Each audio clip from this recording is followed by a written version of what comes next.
Dear viewers, Assalamu alaikum wa rahmatullahi wa barakatuhu. My name is Shaukat Ahmed. I am from Chaugam, Kulgam. आज हम यहाँ पे accounting का class start करेंगे क्योंकि आप सभी लोगों को पता है कि हाल ही में Jammu Kashmir service selection board ने पंचायत अकाउंट्स असिस्टेंट का सिलेबस निकाला है और ये जो सिलेबस है पंचायत अकाउंट्स असिस्टेंट का, इसमें अकाउंटिंग पोर्शन भी है और इसके 30 मार्क्स हैं। 30 मार्क्स हैं अकाउंटिंग के। तो इस अकाउंटिंग में आपको क्या क्या पढ़ना है वो मैं आपको यहाँ पे डिटेल में बता दूंगा। सबसे पहले आपको पढ़ना है इसमें meaning of accounting. Meaning of accounting,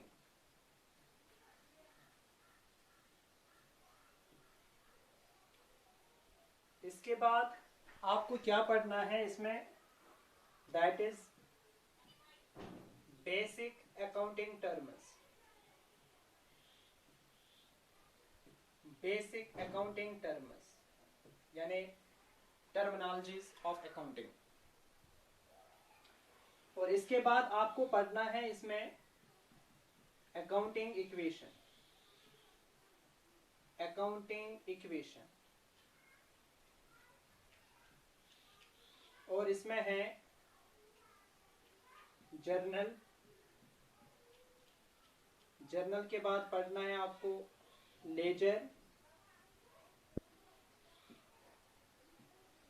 bank reconciliation statement, bank reconciliation statement,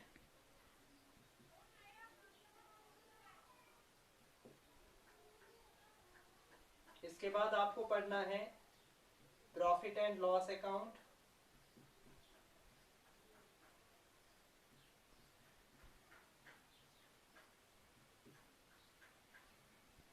balance sheet,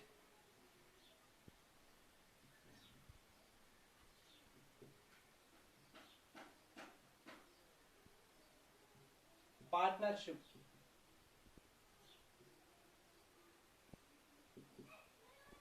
तो ये मेन टॉपिक्स है जो आपको पढ़ने हैं अकाउंटिंग में और 30 मार्क्स है इस पोर्शन का। ये खास ख्याल रहे कि इसके 30 मार्क्स हैं, इसलिए हर कोई टॉपिक अच्छे से पढ़ना है। तो सबसे पहले हम पढ़ेंगे कि meaning of accounting. Meaning of accounting,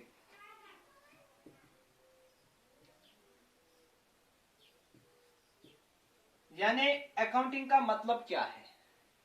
लेकिन ये समझाने से पहले सबसे पहले आपको ये जानना है कि ये जो अकाउंटिंग है, ये अकाउंटिंग इस दुनिया में किस पर्पस के लिए आई है, ये अकाउंटिंग इस दुनिया में किस लिए आ गई है। तो सबसे पहले आपको यही जानना है, उसके बाद मैं आपको समझाऊंगा कि अकाउंटिंग का मतलब क्या है। तो ये समझाने के लिए कि ये अकाउंटिंग इस दुनिया में किस लिए आ गई, किस मकसद के लिए इस दुनिया में ये क्यों वजूद में आ गई accounting, why accounting is required.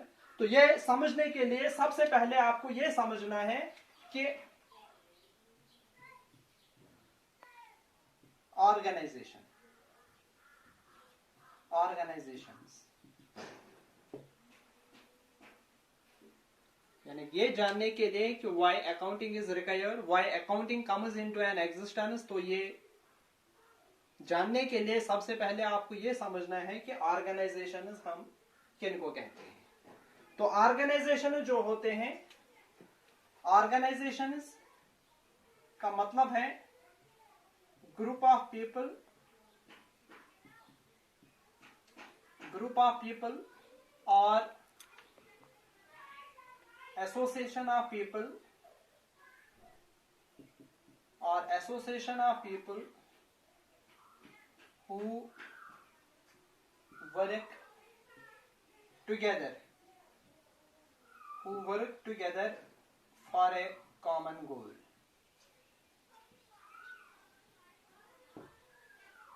यानी ऑर्गेनाइजेशंस का मतलब क्या है, ऑर्गेनाइजेशन का मतलब क्या है? जहां पे भी बहुत सारे लोग एक साथ काम करते होंगे, एक काम करता होगा, दूसरा दूसरा काम करता होगा, लेकिन सबों का मकसद एक ही होगा। फॉर एग्जाम्पल, अगर हम एयरटेल कंपनी की बात करेंगे, एयरटेल में बहुत सारे लोग काम करते हैं, बहुत सारे एम्प्लॉइज काम करते हैं, एक काम करता है, दूसरा दूसरा काम करता है, लेकिन कंपनी का मकसद क्या है? सबों का मकसद क्या है? To earn profit, to earn. तो ये है एग्जांपल ऑर्गेनाइजेशन की। तो ऑर्गेनाइजेशन का मतलब क्या है?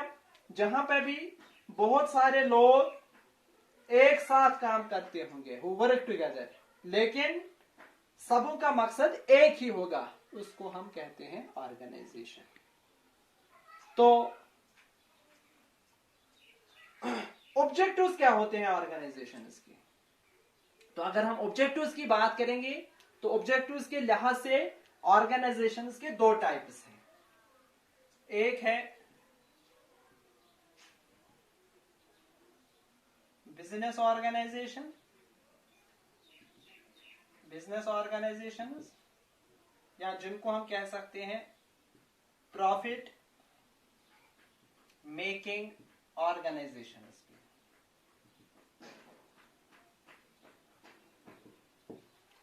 और दूसरा टाइप जो है ऑब्जेक्टिव के लिहाज से, ऑब्जेक्टिव्स के लिहाज से जो दूसरा टाइप है ऑर्गेनाइजेशंस का, वो है non business organisations,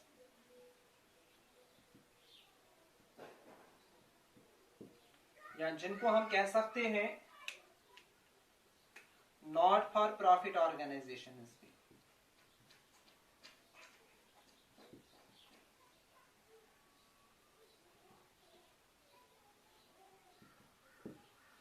So these are the two types of organizations on the basis of their objectives. यानी अगर हम ऑब्जेक्टिव्स की बात करेंगे तो ऑब्जेक्टिव्स के लिहाज से इन ऑर्गेनाइजेशंस के दो टाइप्स हैं। एक है बिजनेस ऑर्गेनाइजेशंस, या जिसको हम प्रॉफिट मेकिंग ऑर्गेनाइजेशंस भी कह सकते हैं, और दूसरा टाइप जो है that is non business organisations, या जिनको हम कह सकते हैं नॉट फॉर प्रॉफिट ऑर्गेनाइजेशंस। अब क्वेश्चन यहां पे ये है कि बिजनेस ऑर्गेनाइजेशंस कौन से ऑर्गेनाइजेशंस होते हैं और नॉन बिजनेस ऑर्गेनाइजेशंस कौन से ऑर्गेनाइजेशंस होते हैं। तो सबसे पहले मैं आपको यह समझाऊंगा कि बिजनेस ऑर्गेनाइजेशंस कौन से ऑर्गेनाइजेशंस होते हैं। तो बिजनेस ऑर्गेनाइजेशंस वो ऑर्गेनाइजेशंस होते हैं whose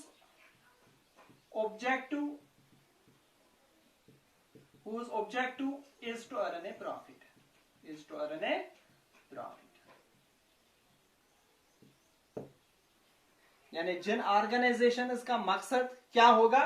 प्रॉफिट अर्न करना, उनको हम कह सकते हैं बिजनेस ऑर्गेनाइजेशंस या प्रॉफिट मेकिंग ऑर्गेनाइजेशंस।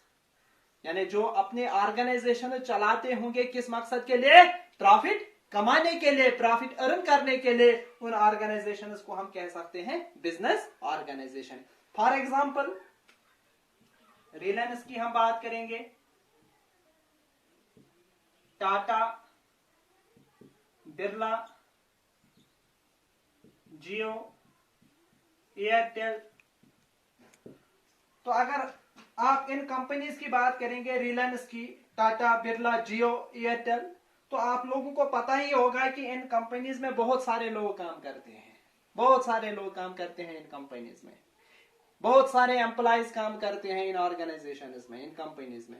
एक काम करता है, दूसरा दूसरा काम करता है, लेकिन सबों का मकसद एक ही है। तो इनका मकसद क्या है इन ऑर्गेनाइजेशंस का? To earn profit, to earn a profit. तो इन ऑर्गेनाइजेशंस को हम कह सकते हैं कि these are the business organisations, और we can say profit making organisation because their objective is to earn a profit, क्योंकि ये अपनी ऑर्गेनाइजेशन रन करते हैं, ये अपनी ऑर्गेनाइजेशन चलाते हैं किस मकसद के लिए? To earn a profit. That is why इनको हम कहते हैं प्रॉफिट मेकिंग ऑर्गेनाइजेशन।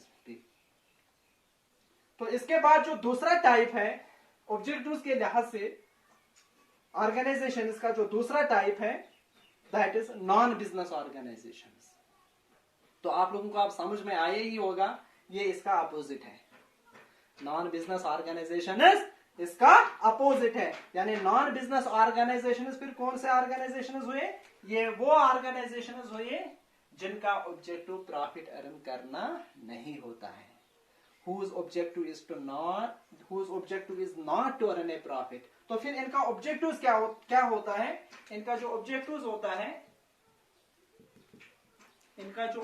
होता है दैट इज टू प्रोवाइड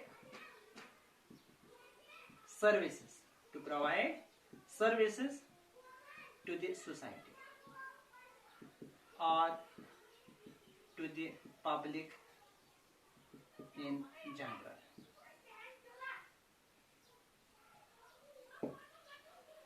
यानी नॉन बिजनेस ऑर्गेनाइजेशन वो ऑर्गेनाइजेशन होते हैं जिनका मकसद प्रॉफिट कमाना नहीं होता है, जो अपनी ऑर्गेनाइजेशन प्रॉफिट कमाने के लिए नहीं चलाते हैं, उन ऑर्गेनाइजेशन को हम कहते हैं नॉन बिजनेस ऑर्गेनाइजेशन। तो अब क्वेश्चन यहाँ पे ये है कि इन ऑर्गेनाइजेशंस का ऑब्जेक्टिव क्या होता है? इनका जो ऑब्जेक्टिव होता है that is to provide services to the society और to the public in general. यानी जो लोगों के भलाई के लिए काम करते होंगे, जो ऑर्गेनाइजेशन लोगों के बेनिफिट के लिए काम करते होंगे, जो ऑर्गेनाइजेशन लोगों के खुशहाली के लिए काम करते होंगे, जो ऑर्गेनाइजेशन समाज की बहबूदी के लिए काम करते होंगे, उन ऑर्गेनाइजेशन को हम कहते हैं नॉन बिजनेस ऑर्गेनाइजेशंस। यानी those organisations who work for the welfare of the society, those organisations who work for the benefit of the society, उन्हीं ऑर्गेनाइजेशंस को हम कहते हैं नॉन बिजनेस ऑर्गेनाइजेशंस। यानी इसका जो दूसरा नाम है that is not for profit organisation. यहाँ पे लिख के ही है नॉट फॉर प्रॉफिट, क्योंकि इनका मकसद प्रॉफिट कमाना नहीं होता है। दैट इज वाई इनको हम कहते हैं not for profit, they are not meant for earning the profit. That is why इनको हम कहते हैं नॉट फॉर प्रॉफिट ऑर्गेनाइजेशन भी। फॉर एग्जाम्पल, अब अगर हम एग्जाम्पल देंगे तो एग्जाम्पल्स आप दे सकते हो ट्रस्ट्स की, trusts, clubs, sports clubs,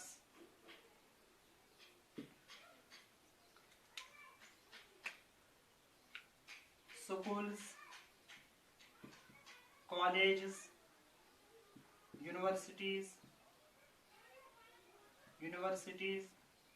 public hospitals, etc. So these are the examples of non-business organizations. यानी ये वो ऑर्गेनाइजेशंस हैं, अगर हम यूनिवर्सिटी की बात करेंगे, पब्लिक हॉस्पिटल की बात करेंगे, तो इन ऑर्गेनाइजेशंस में भी बहुत सारे लोग काम करते हैं। एक काम करता है, दूसरा काम करता है, लेकिन सबों का मकसद एक ही है, to provide services to the society, to provide, or we can say to provide services to the public in general। तो ये वो ऑर्गेनाइजेशंस हैं जिनका मकसद प्रॉफिट कमाना नहीं होता है।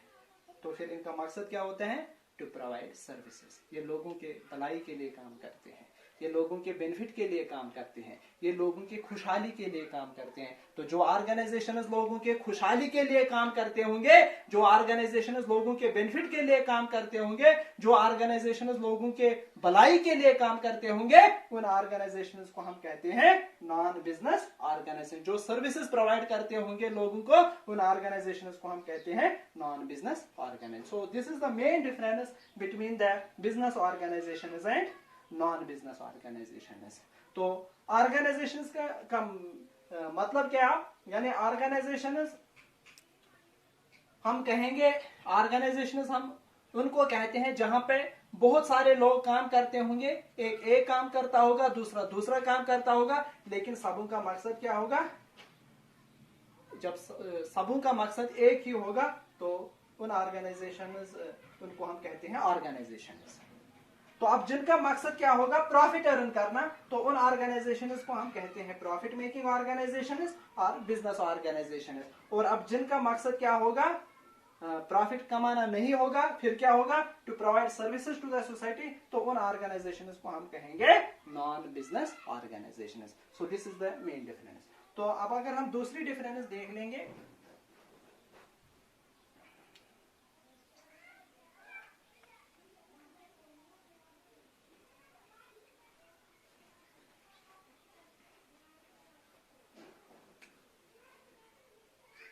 यानी बिजनेस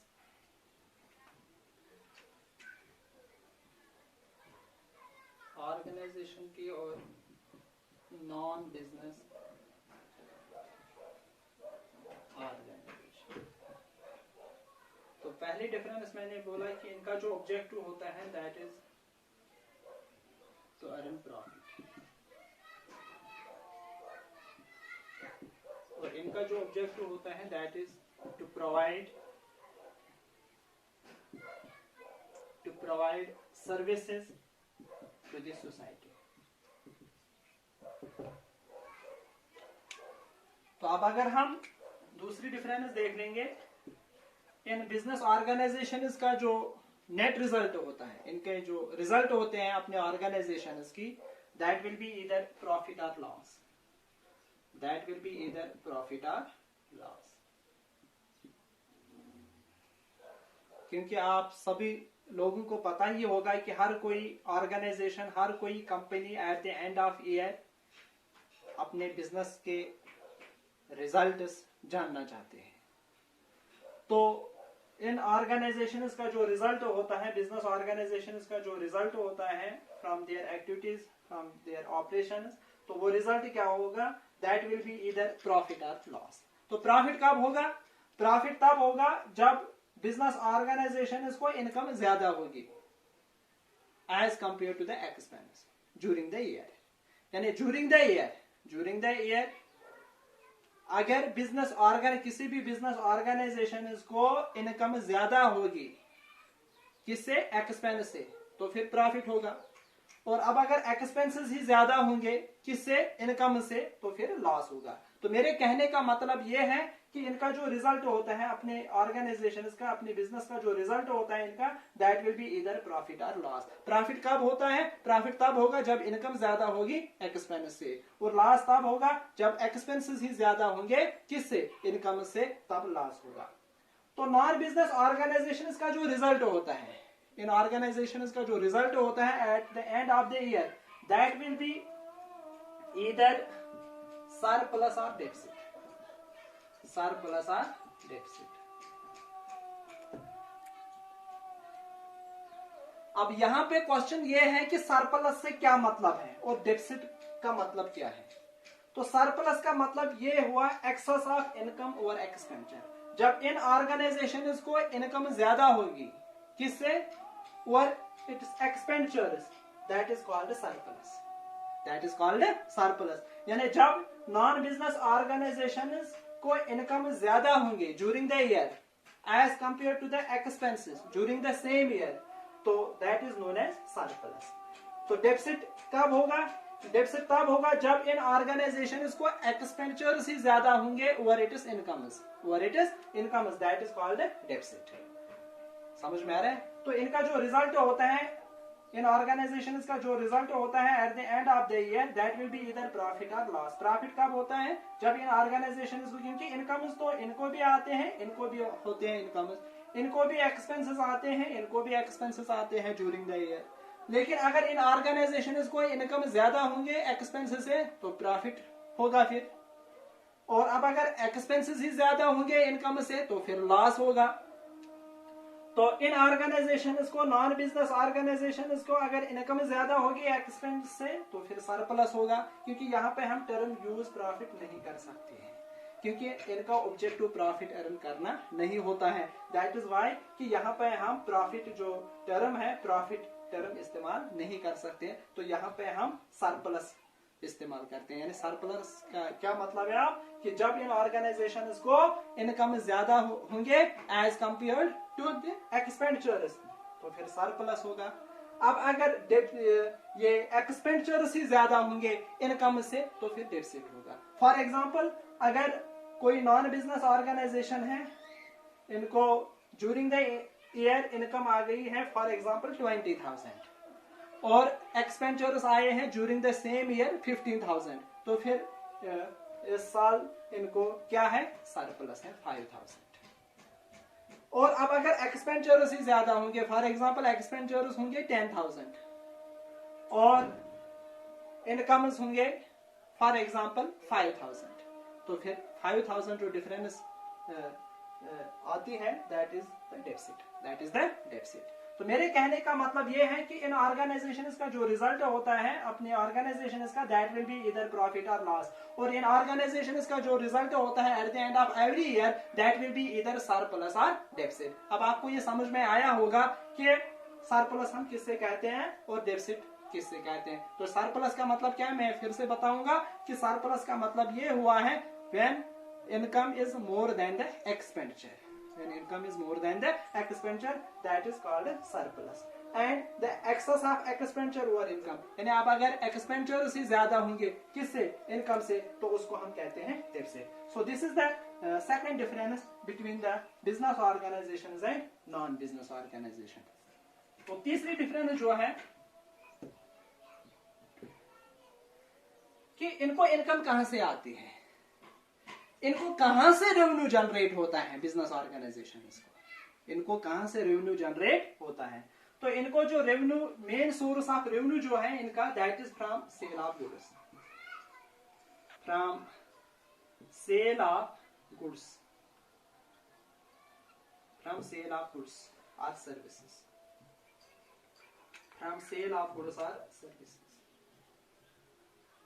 यानी गुड्स सेल करने से, या जो बिजनेस ऑर्गेनाइजेशन सर्विस प्रोवाइडर्स होते हैं, जब वो सर्विस प्रोवाइड करेंगे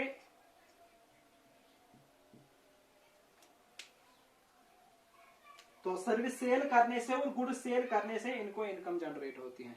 यानी बिजनेस ऑर्गेनाइजेशन को इनकम कहां से आती है, तो इनका जो मेन सोर्स ऑफ इनकम है, मेन सोर्स ऑफ रेवेन्यू जो होता है बिजनेस ऑर्गेनाइजेशन का, that is from sale of goods और सर्विसेज। अब क्वेश्चन ये है कि नॉन बिजनेस ऑर्गेनाइजेशन को कहां से इनकम आती है, इनको कहां से रेवेन्यू जनरेट होता है। तो इनका जो मेन सोर्स ऑफ रेवेन्यू है दैट इज फ्रॉम, वो आता है इनको कहां से, फ्रॉम डोनेशंस, फ्रॉम डोनेशन से, सब्सक्रिप्शन से, सब्सक्रिप्शन से, मेंबरशिप फीस से, इसी तरह गवर्नमेंट ग्रांट से एटसेट्रा। तो डोनेशन से, सब्सक्रिप्शन से और मेंबरशिप फीस से या गवर्नमेंट ग्रांट से, या इसके बगैर भी बहुत सारी चीजें हैं जहां से इन नॉन बिजनेस ऑर्गेनाइजेशंस को रेवेन्यू जनरेट होता है, इनकम आती है। सो इनका जो मेन सोर्स ऑफ इनकम है दैट इज डोनेशन से इनको इनकम आती है, सब्सक्रिप्शन से, मेंबरशिप फीस से, गवर्नमेंट ग्रांट से। तो ये मेन डिफरेंस है बिजनेस ऑर्गेनाइजेशन और नॉन बिजनेस ऑर्गेनाइजेशन। यानी पहली डिफरेंस क्या है कि इनका ऑब्जेक्टिव होता है प्रॉफिट अर्न करना, और इनका ऑब्जेक्टिव क्या होता है, इनका ऑब्जेक्टिव प्रॉफिट अर्न करना नहीं होता है। तो फिर इनका ऑब्जेक्टिव क्या होता है, to provide services to the society. और इन ऑर्गेनाइजेशंस का जो रिजल्ट होता है, बिजनेस ऑर्गेनाइजेशंस का जो रिजल्ट होता है at the end of every year, that will be either profit और लॉस। और नॉन बिजनेस ऑर्गेनाइजेशंस का जो रिजल्ट होता है at the end of the every year, that will be either surplus और डेफिसिट। और अब क्वेश्चन यह है कि इनको कहां से इनकम आती है, इनको कहां से रेवेन्यू जनरेट होता है। तो इनको कहां से रेवेन्यू जनरेट होता है, तो जो इनका मेन सोर्स ऑफ इनकम है, मेन सोर्स ऑफ रेवेन्यू जो है that is from sale of goods से इनको रेवेन्यू जनरेट होता है। और इनको जो मेन सोर्स ऑफ इनकम है, मेन सोर्स ऑफ रेवेन्यू जो जनरेट होता है दैट इज वो जनरेट होता है फ्रॉम डोनेशन से, सब्सक्रिप्शन से, मेंबरशिप फीस से, गवर्नमेंट ग्रांट से। तो ये मेन डिफरेंस है। तो एक्चुअली मुझे बताना क्या है आपको, एक्चुअली मुझे आपको ये बताना है कि ये जो अकाउंटिंग है, ये अकाउंटिंग इस दुनिया में किस लिए आ गई। तो ये समझाने के लिए मुझे सबसे पहले आपको ये समझाना पड़ा कि ऑर्गेनाइजेशन का मतलब क्या है, ऑर्गेनाइजेशन का मतलब क्या है। तो अब आप लोगों ने अच्छे से समझा होगा कि ऑर्गेनाइजेशन का मतलब क्या है, और ऑब्जेक्टिव्स के लिहाज से ऑर्गेनाइजेशंस के कितने टाइप्स हैं, आप लोगों ने ये अच्छे से समझा होगा। तो मुझे अब लास्ट में आपको ये कहना है कि ये जो ऑर्गेनाइजेशन होते हैं, चाहे बिजनेस ऑर्गेनाइजेशन हो या नॉन बिजनेस ऑर्गेनाइजेशन हो, ये ऐसे ही नहीं चलते हैं, ये ऐसे ही नहीं चलते हैं। इनको चलाने के लिए हमें बहुत सारी चीजों की जरूरत पड़ती है। चाहे बिजनेस ऑर्गेनाइजेशन हमें चलाना हो, चाहे नॉन बिजनेस ऑर्गेनाइजेशन हमें चलाना हो, तो ये ऐसे ही नहीं चलते हैं, बाई चांस ही नहीं चलते हैं। तो इनको चलाने के लिए हमें बहुत सारी चीजों की जरूरत पड़ती है। हमें मैन की जरूरत पड़ती है, मटेरियल की जरूरत पड़ती है, मटेरियल की जरूरत पड़ती है, मनी की जरूरत पड़ती है, और बाकी अदर रिसोर्सेज की जरूरत पड़ती है। लैंड एंड बिल्डिंग की जरूरत पड़ती है, मशीनरी की जरूरत पड़ती है, फर्नीचर की जरूरत पड़ती है, एटसेट्रा। तो मैं ये कह रहा हूं कि ये जो बिजनेस ऑर्गेनाइजेशंस हैं या नॉन बिजनेस ऑर्गेनाइजेशंस हैं, इन ऑर्गेनाइजेशंस को चलाने के लिए हमें बहुत सारे रिसोर्सेज की जरूरत है। हमें पैसा चाहिए, हमें लैंड चाहिए, हमें फर्नीचर चाहिए, हमें बिल्डिंग चाहिए, हमें बाकी रिसोर्स चाहिए। तो जो भी हम रिसोर्सेज इस्तेमाल करेंगे इन ऑर्गेनाइजेशंस में या नॉन बिजनेस ऑर्गेनाइजेशंस में या बिजनेस ऑर्गेनाइजेशंस में, जो रिसोर्सेज का हम इस्तेमाल करते हैं इन ऑर्गेनाइजेशंस को चलाने के लिए, तो उन्हीं रिसोर्सेज का हिसाब रखने के लिए अकाउंटिंग वजूद में आ गई। उन्हीं रिसोर्सेज का हिसाब रखने के लिए अकाउंटिंग वजूद में आ गई। यानी जो रिसोर्सेज हम इस्तेमाल कर रहे हैं बिजनेस ऑर्गेनाइजेशन चलाने के लिए या नॉन बिजनेस ऑर्गेनाइजेशन चलाने के लिए, आपको पता है कि हमें बहुत सारे रिसोर्स चाहिए। फॉर एग्जाम्पल, हमें मटेरियल चाहिए, मनी चाहिए, ह्यूमन रिसोर्स चाहिए, हमें लैंड चाहिए, बिल्डिंग चाहिए, मशीनरी चाहिए, फर्नीचर चाहिए, और बाकी अदर रिसोर्सेज हमें चाहिए। तो इन्हीं रिसोर्सेज का हिसाब रखने के लिए अकाउंटिंग वजूद में आ गई। तो अब हमें अकाउंटिंग की जरूरत क्यों है? So accounting is required to account for the resources. Accounting is required to account for the resources. यानी जो रिसोर्सेज हम इस्तेमाल करते हैं इन ऑर्गेनाइजेशंस को चलाने के लिए, तो उन्हीं रिसोर्सेज का हिसाब रखने के लिए अकाउंटिंग इस दुनिया में आ गई। तो इन्हीं रिसोर्सेज का हिसाब रखने के लिए अकाउंटिंग वजूद में आ गई। तो आज इतना ही। ये मेरा पहला लेक्चर था अपने इस YouTube चैनल पे, और इस चैनल का नाम है अकाउंटिंग क्रैकर। तो अगर आपको ये लेक्चर पसंद आया होगा तो मोर वीडियोस के लिए, मोर लेक्चर्स के लिए इस चैनल को ज्यादा से ज्यादा लाइक, शेयर और सब्सक्राइब करना ना भूलें। थैंक्स।